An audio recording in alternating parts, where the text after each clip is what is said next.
Პირველის ყოვლისა მინდა აღნიშნო, რომ ლევანდელ სიტუაციაში მერაბ მამარდაშვილი არის აქტუალური, ალბათ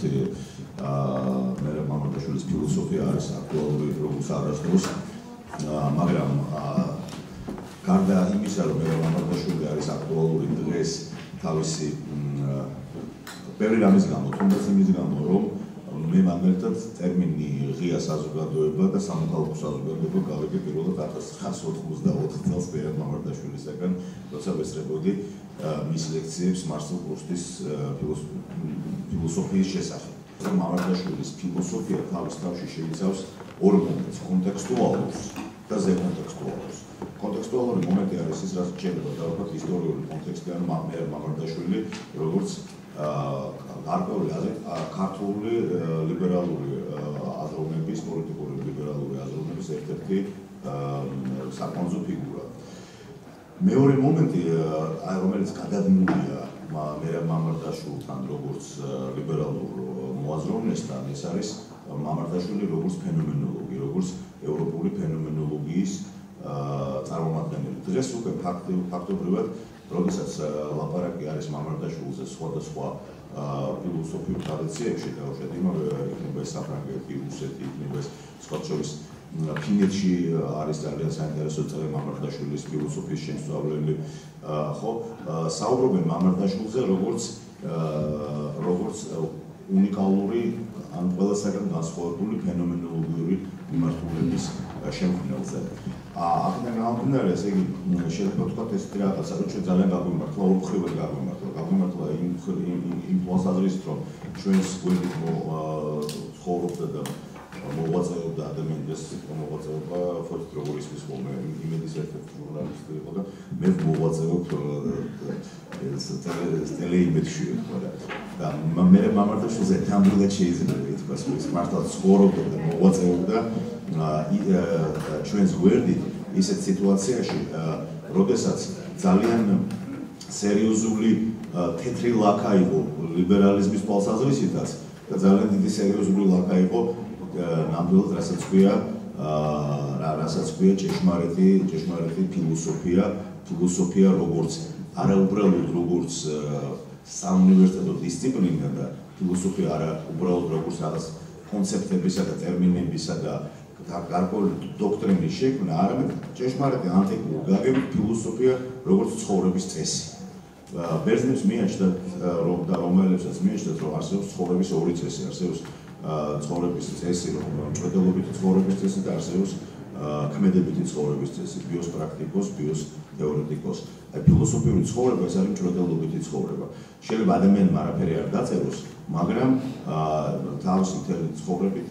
იცხოვროს როგორც ჭეშმარიტმა ფილოსოფოსმა. ლაპარაკი არა მარტო სოკრატესზე, არამედ მაგალითად კატონის მიაჩნდათ, რომ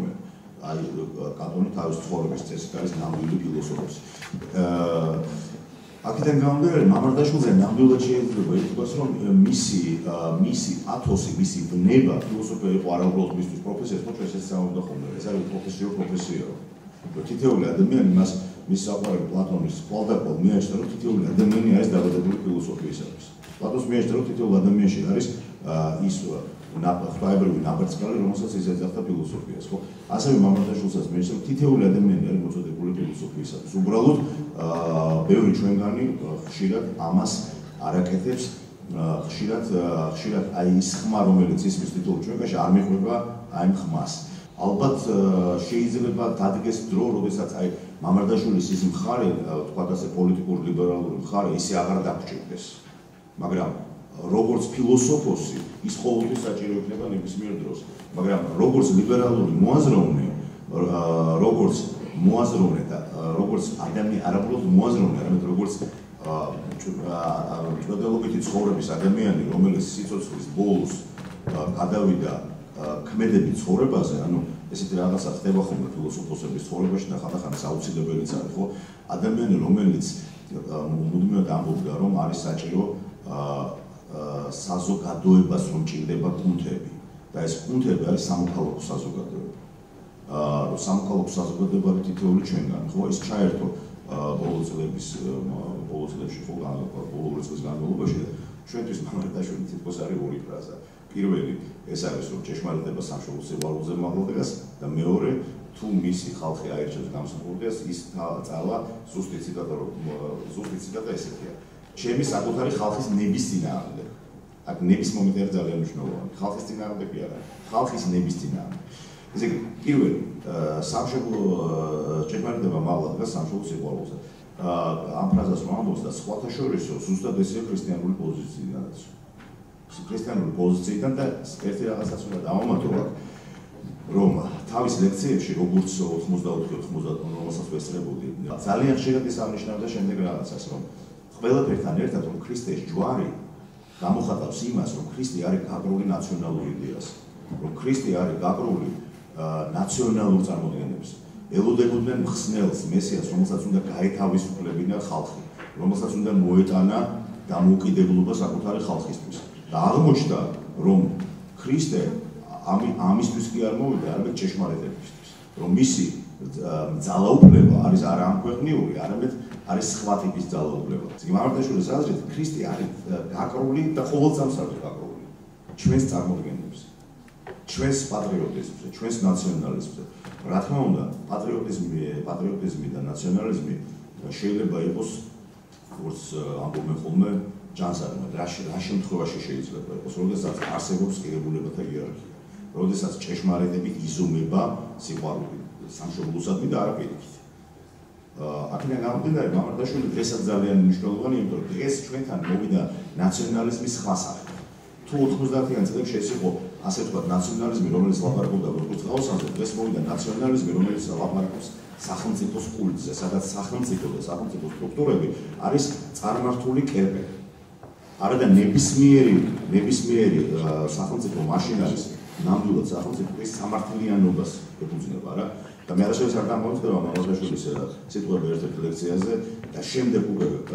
გამოსვლების დროს რომ თუ ძალაუფლება თუ სახელმწიფოს საფუძველში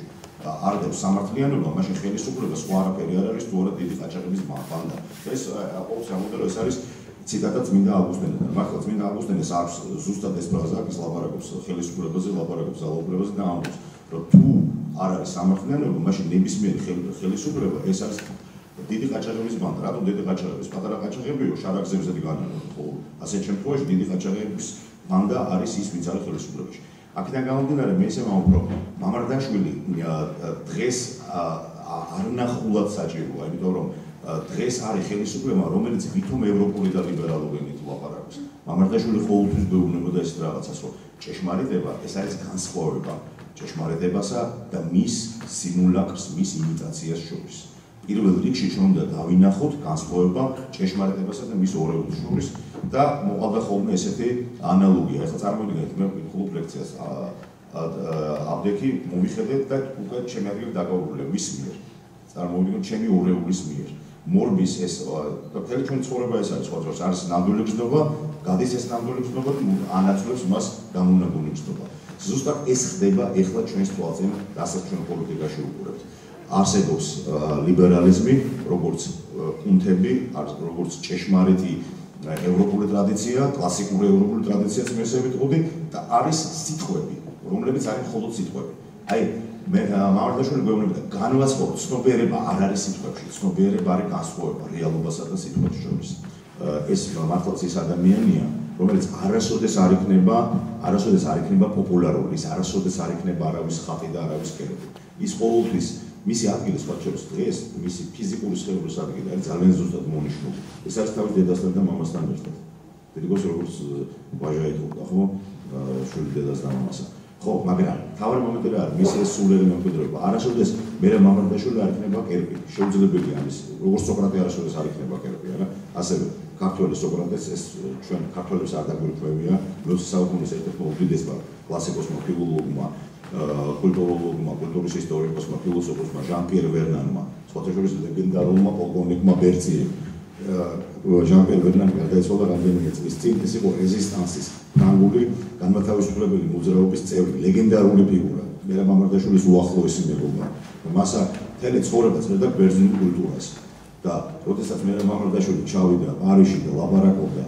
აი თავის ფილოსოფიას ქმნიდა ადგილზე მაშინ თქვა ვერნამ არ შეუძლებელი ესე დაწერა და თქვა რომ მთელი ცხოვრება რაზეც წერდიო აი ეს დავინახე უყურებდიო სოკრატე მეგურებდა ასე აქედან გამომდინარე მე შევხვდი წინ მე მამარდაშვილისაგან წინ სოკრატესაგან წინ ჭეშმარიტებისაგან წინ იესო ქრისტესაგან ადამიანის ქრისტე არის ჭეშმარიტება რომელიც არის დაკრული ჩვენს ნაციონალურ და ადამიანურ წარმოდგენას